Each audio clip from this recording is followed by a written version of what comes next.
Iimbestigahan na po ng Department of Health kung bakit nananatiling non-operational ang Antipolo Super Health Center sa loob ng mahigit isang taon sa kabila ng pagkumpleto sa proyekto noon pong 2024. Kasama rin po sa iniimbestigahan ang pagtanggap nito ng kompletong pondo at equipment support mula daw po sa ahensya.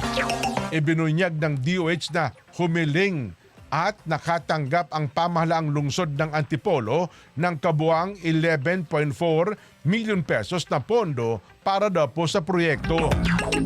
Nahahati ito sa dalawang phase kung saan 6.4 million pesos ang para sa phase 1 na nakompleto noon daw pong October 2023 at 4.9 million pesos para sa phase 2 na nakompleto noong July 2024. Bukod sa pagpupondo sa konstruksyon, naghatid din ang DOH ng 7 million pesos na halaga ng medical equipment sa lokal na pamahalaan noong daw pong 2022 at 2023 para mapatakbo na po ang pasilidad maging operational na.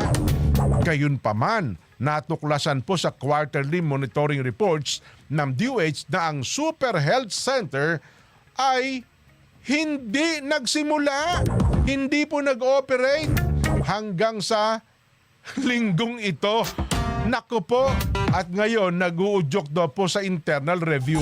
Mabilis umanong nagbukas ang pasilidad nitong linggo matapos malaman ng mga lokal na opisyal na bumisita sa site si Health Secretary Ted Herbosa at mga miyembro ng media.